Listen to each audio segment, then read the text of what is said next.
I remember that night vividly. It was my shift at the police station patrolling a state highway, a quiet stretch of road with little to no traffic after 10 at night. It was the kind of place where the biggest problems were flat tires or someone running out of gas. It was the winter of 2017, early in the season, and the air was damp and cold, the kind that seeps into your bones. My routine back then was simple: patrol, listen to the radio, and stay awake until the next shift came in. But that night felt different.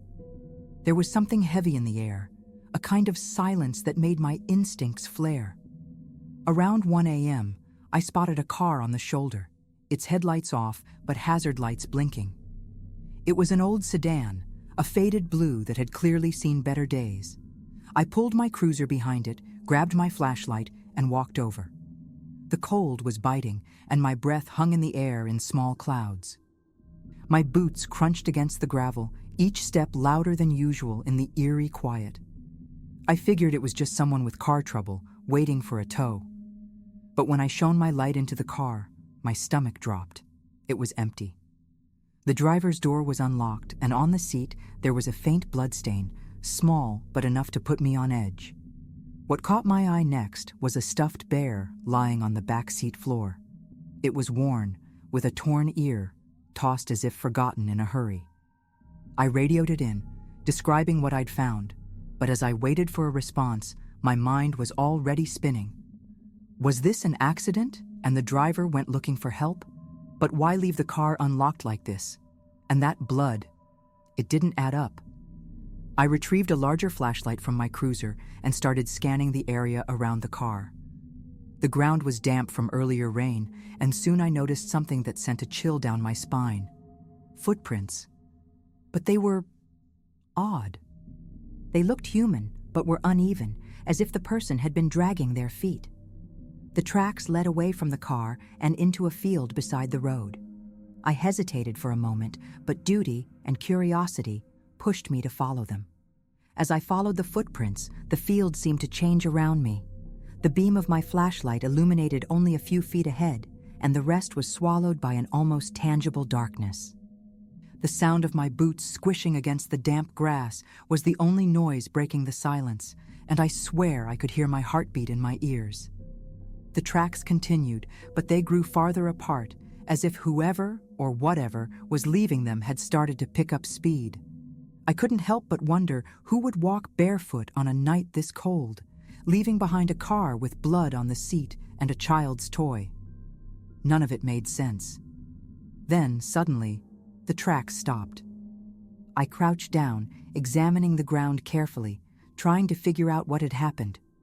The earth was undisturbed, with no signs of a jump or a sudden turn. It was as if the person had simply vanished. A chill ran down my spine, and for the first time that night, I felt genuinely exposed. I tried to convince myself it was just exhaustion, that I might be imagining things. But before I could turn back toward the car, I felt something. I didn't hear it, but the air around me seemed to shift, heavy and oppressive, as though I was being watched. I quickly swung my flashlight in every direction, but there was nothing, only the empty field and the suffocating darkness. That's when I noticed something I hadn't before. The air was unnervingly still. No chirping crickets, no rustling grass in the breeze, just an eerie, unnatural silence. I reached for my shoulder radio, hoping to call in the situation again, but all I got was static. That had never happened in this area before, and the sense of isolation tightened around me like a vice. As I tried to decide my next move, a sound froze me in place. It was faint at first, barely audible, but unmistakable. The sound of a child crying. It was weak, uneven, and seemed to come from somewhere up ahead. My mind raced with possibilities. Could it be the driver? But why would there be a child alone out here in the middle of a field? Gripping my flashlight tighter, I followed the sound, each step more hesitant than the last. The closer I got, the clearer the crying became. But something about it was deeply unsettling. It sounded as if it was moving. As I moved forward, The crying seemed to drift farther away, as if it was deliberately leading me deeper into the field and away from the road. Every step felt heavier, my unease growing with each passing moment.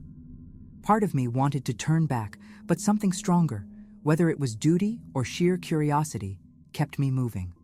My flashlight trembled slightly in my grip, and I realized my palms were sweating despite the cold. Finally, I reached a small clearing in the field. The crying stopped abruptly, replaced by the oppressive silence once more. I scanned the area with my flashlight, illuminating every inch of the clearing, but there was nothing. No child, no person. The space was untouched, except for one thing in the very center of the clearing. Something glinted faintly under the beam of my flashlight. As I approached, my chest tightened. It was the stuffed bear from the car. There it was, lying perfectly in the middle of the clearing, as though it had been deliberately placed. My stomach churned, and I felt an icy knot in my throat. How did it get there? Who had brought it? At that moment, I knew something was terribly wrong. I tried the radio again, desperately hoping it would work this time, but the static continued. It was as if I was completely cut off from the rest of the world.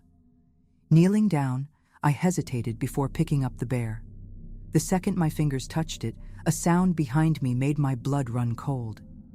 It was a low, almost imperceptible whisper, so close it felt like it was right next to my ear. I spun around, flashlight in hand, but there was no one there. The whisper was incomprehensible, like a jumble of voices speaking at once, and it lasted only a few seconds before fading away. I decided I had gone far enough. Clutching the bear tightly, I turned back toward the road and began walking as fast as I could without breaking into a full sprint.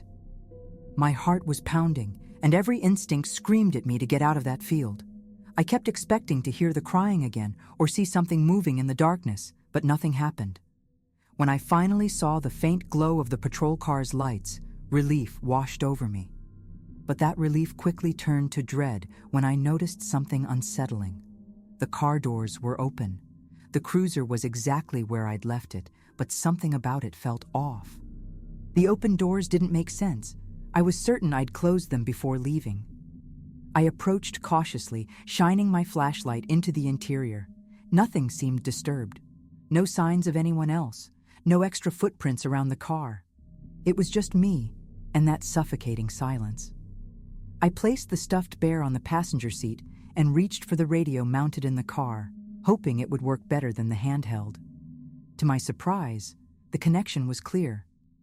I quickly reported everything I'd found, requesting backup and mentioning the strange circumstances. As I waited for help to arrive, I stayed inside the cruiser, trying to piece together what had happened. The weight of the night was starting to press down on me, a mix of fear and exhaustion that was hard to shake. The field around me seemed darker now, the shadows stretching longer, as though they were creeping closer. Then, out of the corner of my eye, I saw something move near the edge of the road. It was fast, too fast, and large enough to send a jolt of adrenaline through me. I grabbed my flashlight again, stepped out of the car, and scanned the area. There was nothing but the empty field and the faint rustle of wind returning. Backup arrived not long after. 2 other officers showed up, and I explained everything, though I felt ridiculous recounting the footprints, the crying, and the stuffed bear. They did a quick sweep of the field, but found nothing. No footprints, no signs of anyone. Even the clearing I mentioned looked untouched, as though nothing had ever been there. It was like everything I had experienced had been wiped clean. One of them joked that I might be seeing things from exhaustion, but I knew what I'd felt, what I'd seen. This wasn't my imagination. To this day, that night still haunts me.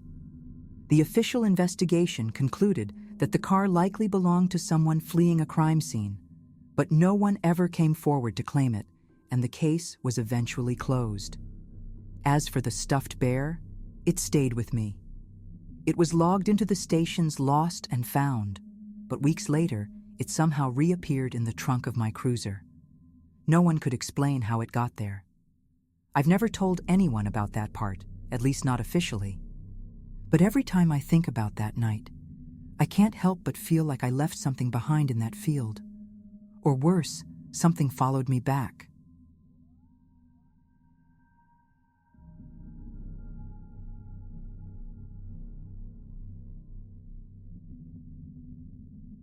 I was new to the police force when this happened, so maybe that's why the memory still haunts me. It was a seemingly normal Tuesday afternoon when we received a call from an elderly woman worried about her neighbors. She told us she hadn't seen the couple and their 2 kids for weeks, but the house still seemed alive. Lights turned on at night, a car parked in the driveway, and even the occasional sound of a TV. At first, we thought it might just be a case of an extended vacation or a sudden move, but something in her voice, a mix of unease and fear, made me pay closer attention. When we arrived at the scene, everything looked too normal. The grass was slightly overgrown, but nothing alarming. I rang the doorbell several times, knocked, called out, and got no response. I requested permission to enter, while my partner, a seasoned veteran, seemed unbothered. The lock was easy to force, and as soon as we opened the door, a strong, damp smell hit us. It wasn't rotten, but there was something off about it. It was like the house had been sealed for too long, yet someone had still been living inside. We entered cautiously, announcing ourselves. The living room was spotless, almost as if it had been staged for guests. Toys were neatly arranged in a corner, and a blanket was folded on the couch. However, there were small details that didn't sit right.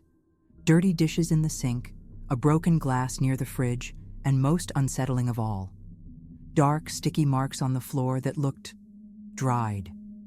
My skin crawled, but I tried to rationalize it. Maybe wine, I thought, even though logic told me otherwise. After checking the upstairs rooms and finding no one, we decided to head to the basement. It was a typical storage area, with stacked boxes and tools leaning against the walls. But as we turned a narrow hallway, we found a heavy wooden door secured with a large padlock. Something about it stood out. The edges were worn, and the white paint was scratched, as if something, or someone, had tried desperately to get out. My partner and I exchanged a heavy glance. This wasn't normal, and every part of me screamed not to open that door. I grabbed the bolt cutters from my partner and broke the padlock with some effort. While he kept the flashlight steady on the door, my heart pounded so hard I could barely hear anything over the sound of my own thoughts. When I turned the handle and pushed the door, it opened slowly with a long, ominous creak. The smell that escaped from inside was unbearable. Not just mold, but something else. Something alive and yet dead at the same time. The flashlight's beam illuminated the inside of the room. It was small, practically a cubicle, with walls covered in deep, jagged scratches, as if claws had torn into the wood. The floor bore grooves that looked like they had been made by fingernails, along with what seemed to be dried, hardened blood, maybe. The air was stifling, but the worst part was what was in the center of the room. A wooden chair bolted to the floor, with leather straps hanging from its arms and back. And there was more. Next to the chair was a pile of notebooks and children's drawings scattered on the floor, many of them scribbled with strange humanoid shapes and enormous eyes, always surrounded by what appeared to be shadows or hands. My partner muttered a curse, and I realized he was nervous too, something I'd rarely seen. I approached the notebooks and flipped through a few, trying to make sense of what I was seeing. One phrase appeared repeatedly on the pages, written in shaky handwriting. "They watch me from the dark." It was unsettling, but what truly left me breathless was finding a photograph of the family. They looked so normal, smiling at a park, but someone, or something, had scratched out the eyes of every person in the photo with such force it nearly tore the paper. Before we could process what we were seeing, we heard a noise. It was faint, like a low murmur, coming from a dark corner of the room where the flashlight couldn't reach. My partner, always impulsive, went straight for it, but I froze in place. When he directed the light, we saw something I still try to forget to this day. The flashlight beam revealed a figure crouched in the corner, completely still. It looked like a woman, or at least something resembling one. Her skin was pale, almost translucent, and her tangled hair hung like a thin curtain over her face. She wasn't moving, but the most disturbing part was the way she was positioned, sitting rigidly, knees pulled tightly to her chest, as if she had been folded into herself to fit into that corner. Her face was turned toward the wall, but something about the angle of her neck seemed wrong, twisted just a bit beyond what was humanly possible. My throat went dry instantly. "Ma'am, are you all right?" my partner asked, his voice trembling slightly. The woman didn't respond, didn't move, and gave no sign that she had even heard him. I cautiously moved closer, trying to ignore the overwhelming feeling that we were being watched, as though the entire room had eyes. That's when I noticed something odd about the walls. Shadows that shouldn't have been there seemed to flicker and shift. Each scratch looked unnervingly deep, as though the marks were made by something trying to get out, or in. When we were just a few feet away from her, a piercing sound tore through the air, something between a moan and a scream. It seemed to come from her, but also from everywhere in the room at once. The woman began rocking slightly back and forth, muttering something I couldn't understand at first. Against all instincts, I knelt down, every nerve in my body telling me to run, and strained to hear her. What I caught chilled me to my core. He's here. He never left. At that moment, she turned her face toward us, and I swear I'll never forget what I saw. Her eyes were completely black. No iris, no whites, just endless voids that seemed to swallow the light. Before I could react, she let out a scream so loud and shrill it felt like it pierced straight through my bones. The shadows on the walls began to move wildly, almost as if they were alive, and I felt a crushing pressure in my chest, like the air had been sucked out of the room. My partner grabbed my arm and shouted, "We need to get out of here, now!" We bolted up the stairs, stumbling as the scream echoed endlessly, almost like it was inside my head. When we reached the living room, the front door slammed shut with such force the sound reverberated through the entire house. We stood frozen in the living room, gasping for air, as silence fell over the house. The screaming stopped as suddenly as it had started, but the air felt heavy, as if something unseen was pressing down on us. My partner, always the tough one, looked pale and shaken. He muttered, This isn't right. We need to leave." I nodded, but something inside me told me we couldn't just walk away and leave things like this. As we debated what to do, we heard footsteps upstairs. Slow, deliberate, each one echoing through the ceiling above us. I glanced at my partner, who was already pulling his weapon, but we both knew no one had been upstairs. We had checked every room. Yet the footsteps continued, as if someone was deliberately trying to draw us there. Against my better judgment, I decided to go back up. Some part of me needed answers, even though every instinct screamed for me to run. We climbed the stairs cautiously, each step creaking beneath us. When we reached the hallway, the footsteps stopped. The silence was so complete I could hear my own breathing and the faint hum of a street lamp outside. All the doors were open, except one, the children's bedroom. It was slightly ajar, with a faint light spilling out through the crack. My heart pounded as I approached, and when I pushed the door open, what I saw froze me in place. The room was filled with scattered drawings, just like the ones we'd seen in the basement. But these were even more unsettling. Dark, misshapen human figures with enormous eyes surrounded by shadowy, tentacled shapes covered every inch of paper. In the center of the room was a small wooden chair, the kind you'd find in a school, but it was turned to face the wall. Above it, written in trembling red letters on the wall, was the same phrase from the notebooks, "They watch me from the dark." Before I could fully process what I was seeing, something darted past me, so fast I couldn't see it clearly, but cold enough to send a chill down my spine. My partner shouted my name, and when I turned, he was pointing his flashlight down the empty hallway, his face twisted in fear. I stumbled down the stairs, almost tripping, with my partner close behind. No matter how fast we moved, the sensation of being followed grew stronger with each step. When we reached the living room, the front door was wide open, even though we were certain it had slammed shut earlier. A cold wind blew into the house, carrying a faint sound that almost resembled whispers intertwined with one another. "That's it," my partner said firmly, his voice shaky but resolute. "We're leaving now." As we crossed the threshold, I made the mistake of glancing back. What I saw will haunt me forever. The basement lights were on. There was no longer any doubt that something, or someone, was down there, and it was aware of us.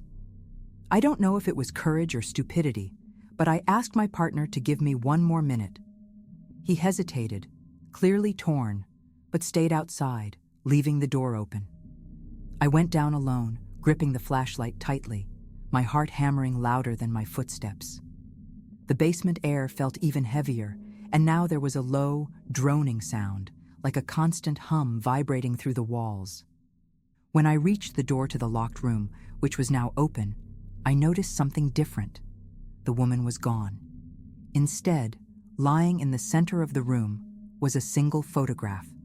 The same family photo we'd seen earlier, but this time, something had changed. In the corner of the image, there was a tall, hooded figure with glowing eyes staring directly at the camera. I ran out of there, every instinct in my body screaming at me to leave. Whatever had been in that house wasn't human, and worse, it wasn't confined to that space. The family was never found, and the case was filed as an unexplained disappearance. The house was condemned and sealed off, but none of it brought peace. In the days that followed, I began noticing strange things. Flickering shadows at the edge of my vision, whispers in empty rooms, and sometimes, late at night, the sound of footsteps in the hallway outside my bedroom. I still wonder if we did the right thing by opening that door. I don't know if whatever was in that house followed us out, or if it had always been here, waiting to be found.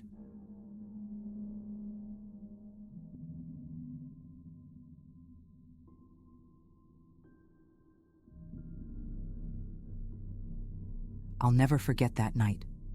I was a rookie cop, less than a year into the job, working the night shift, which always felt longer than it should. It was just another Tuesday, the kind of night where everything is monotonous, and the radio in the patrol car is almost silent. Then, the call came in. A woman had dialed 911, saying someone had followed her home from the grocery store. Her voice was trembling so much I could barely understand her words. It was like she was caught between desperation and the fear of being overheard by whoever was following her.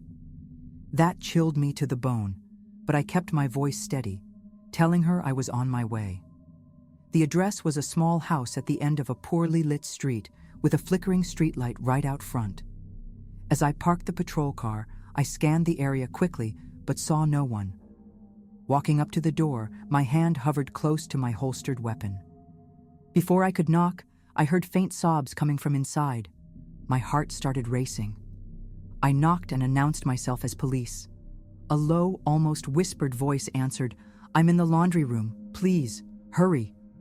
The way she spoke, her words broken by heavy breathing, made it clear she was terrified. I entered the house, and everything was eerily quiet. It was the kind of silence you only find in places where something is deeply wrong. The living room was spotless, with perfectly arranged cushions on the couch and no signs of struggle. But all the lights were off, except for a faint glow coming from down the hallway. I followed the light toward the laundry room, announcing myself softly as I walked. When I reached the door, it was locked. She spoke from behind it. I didn't know what to do. He was following me, and now I don't know where he is. Her voice was thick with fear, but something about it felt off. As she unlocked the door, I glanced around again and noticed something that made me freeze for a second. A pair of large, wet men's shoes near the back door. The strange part was that the woman was wearing a robe and feminine slippers. Before I could process that, she cracked the door open just enough for me to see her face. Her eyes were puffy and red from crying, and her hair was a mess, sticking to her forehead from sweat. She pulled me into the laundry room and locked the door behind me. "He's here, isn't he? I can feel it," she murmured, her hands trembling. I tried to calm her down, but the truth is my heart was racing just as much as hers. The laundry room was tiny, barely big enough for the two of us. There was a washing machine, a basket full of folded clothes, and shelves stacked with cleaning supplies. She wouldn't take her eyes off the door, as if she expected something or someone to come through at any moment.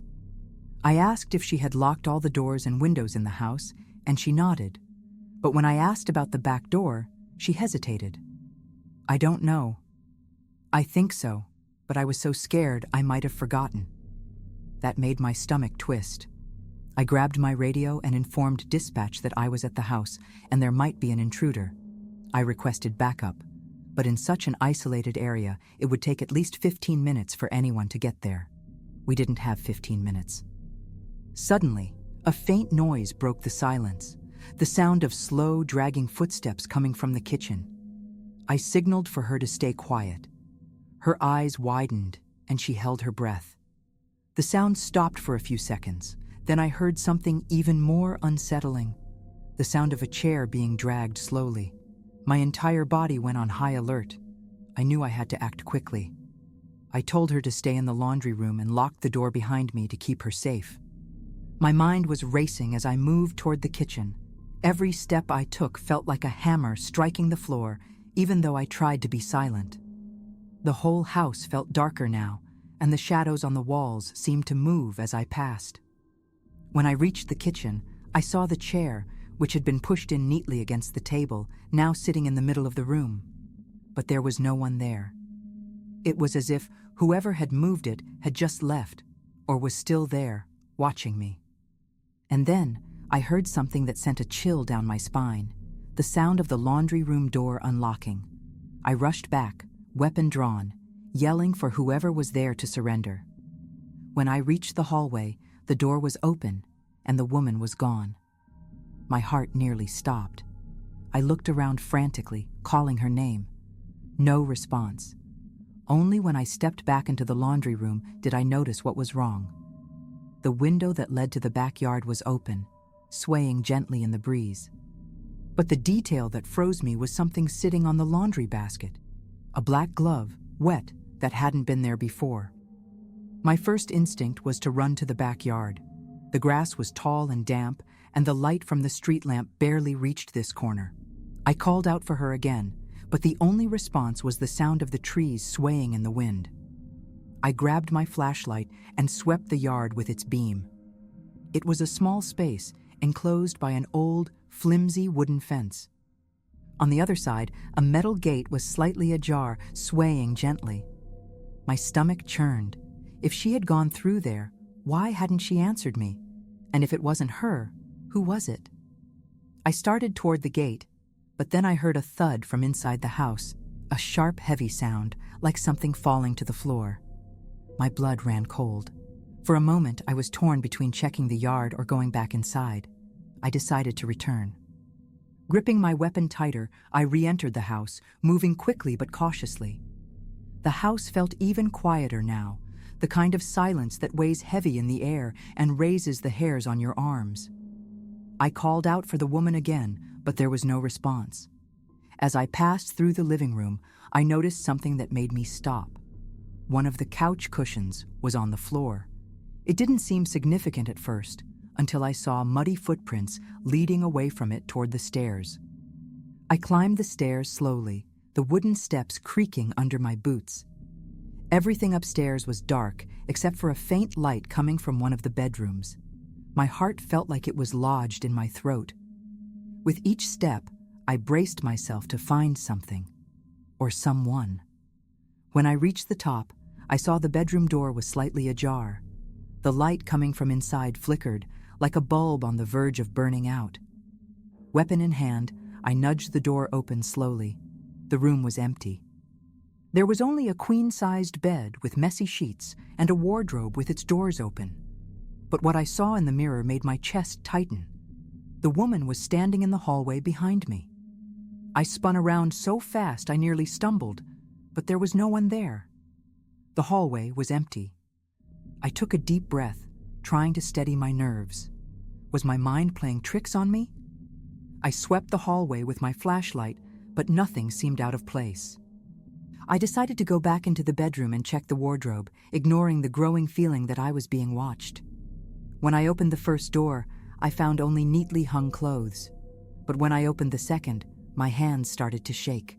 A pair of glowing eyes stared back at me from the darkness.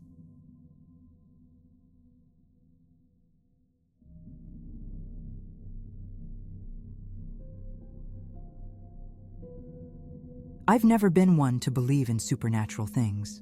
Honestly, until recently, I thought most of those stories were just exaggerated tales meant to scare kids or fuel small-town gossip. But that night, I saw something that still gives me chills whenever I think about it. It was back in 2015, early October, and I was working as a deputy sheriff in a small town near a state park. The kind of place with hiking trails, lakes, and plenty of tourists. It was usually a quiet job, nothing out of the ordinary. But that night, around 2 a.m., I got a call that would change my perspective on everything. The call came from a park ranger named Hank. He was the kind of guy who had seen it all, tough, experienced, and not easily shaken. But on the phone, his voice sounded off, like he was genuinely scared. He told me a group of young campers had reported something strange. Their friend, a guy named Ben, had vanished from his tent during the night. Hank said there were no signs of a fight or struggle, but he had a bad feeling about it. The tone in his voice was enough to make me jump out of bed, throw on my uniform, and head straight to the park. It was one of those cold nights, with a clear sky and an eerie stillness in the air, like everything around us knew something was wrong.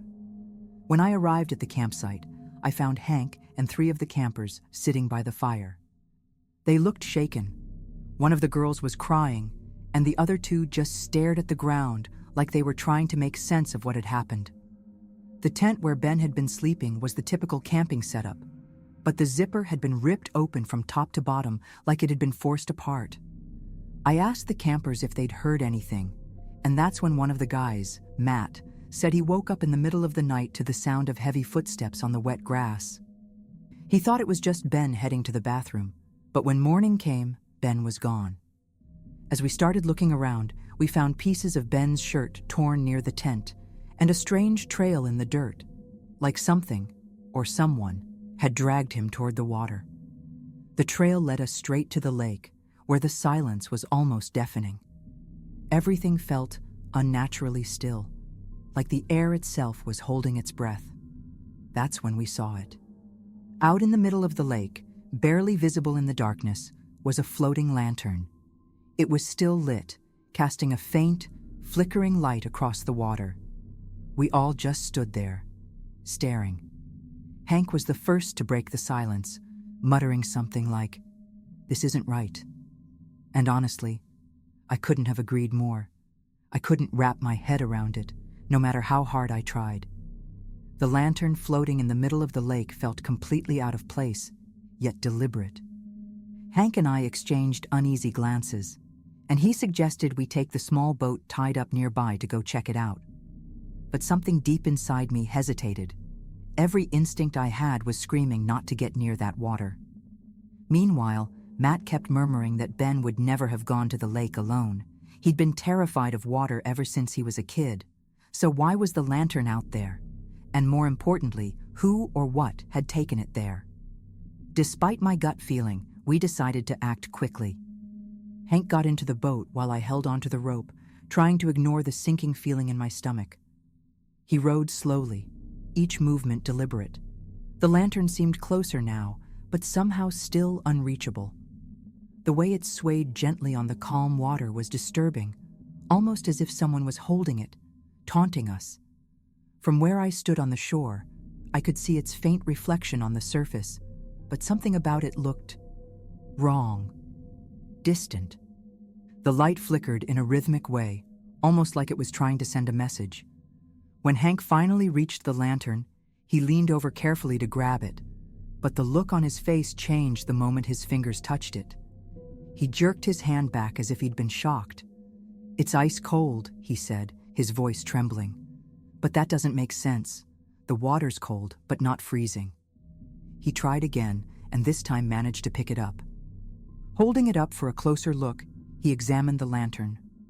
It looked like a normal camping lantern, but there was something attached to it, a nearly invisible fishing line. The line extended into the depths of the lake, disappearing into the black water below. That's when the air around us seemed to grow heavier. Something was wrong, and we both knew it. As Hank rowed back to shore, we started hearing a strange sound coming from the water, low and muffled, almost like a whisper. It grew louder with every passing second, and I could feel my heart racing. The campers on the shore went completely silent, their eyes glued to the boat. When Hank finally reached land, he tossed the lantern onto the ground like it was cursed. "This isn't normal," he muttered. "None of this is normal." Before we could even begin to decide what to do next, the sound from the water stopped abruptly. The silence that followed was suffocating. Hank and I agreed not to touch the fishing line again, but I couldn't shake the feeling that this wasn't over. That night, we decided it was best to pause the investigation until daylight. There was no point in risking anyone else's safety. Hank, the campers, and I stayed near the fire, though none of us really slept. The lantern Hank had brought back from the lake was left lying on the ground, but something about it felt wrong. Its light kept flickering, even though no one touched it. When I tried to turn it off, I realized it didn't even have a switch.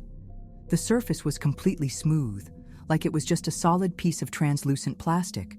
That's when it hit me. It wasn't an ordinary lantern. Something else was controlling it. But what? At dawn, we did a more thorough search around the lake. We followed the trail in the dirt, but it disappeared at the water's edge.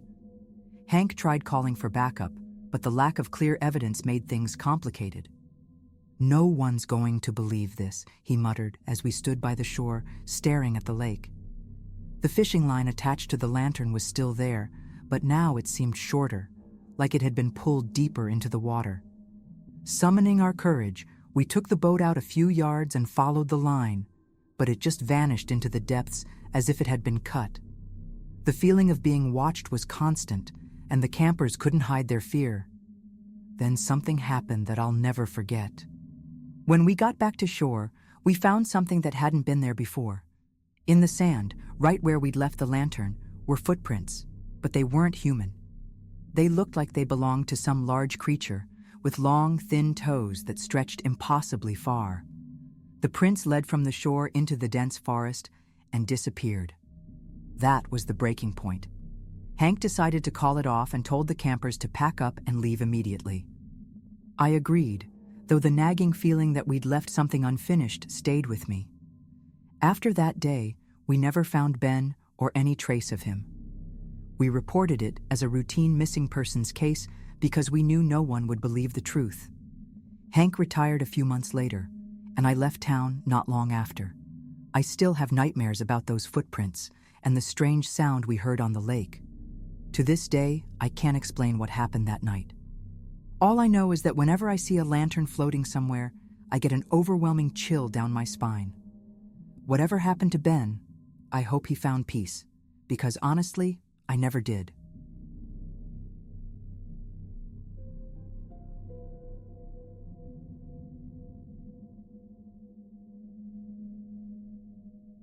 I've never been the kind of person to believe in the supernatural, but what happened to me 3 years ago still makes me question what's real and what isn't. Back then, I had been a police officer for just over 4 years, assigned to a small station in a quiet town. The kind of place where the biggest problem of the day was usually a lost dog or a fender bender. My routine was uneventful, almost boring, and I got used to that. But that night, I received a call that still keeps me up at night. The call came around 11:30 p.m. A woman, clearly nervous, reported hearing constant crying coming from an apartment next to hers. She mentioned this wasn't the first time it had happened, but tonight the sound was louder and more disturbing. The address was a small apartment complex in the center of town, known for being absurdly quiet. When I arrived, along with my partner James, the place was so still it felt abandoned. Not a single sound came through the walls, no TVs, no conversations, nothing. We knocked on the door of the apartment she had pointed out, but no one answered. Still, when I stopped to listen closely, I could hear the sound she mentioned, muffled crying, almost like someone was trying to stifle their sobs. It was hard to tell if it was a man or a woman, but it was filled with sorrow.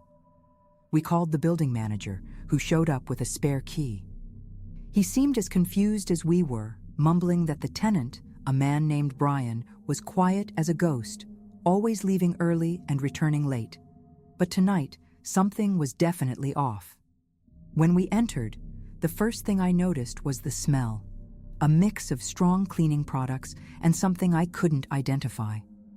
The place was spotless, but there was something strange about it.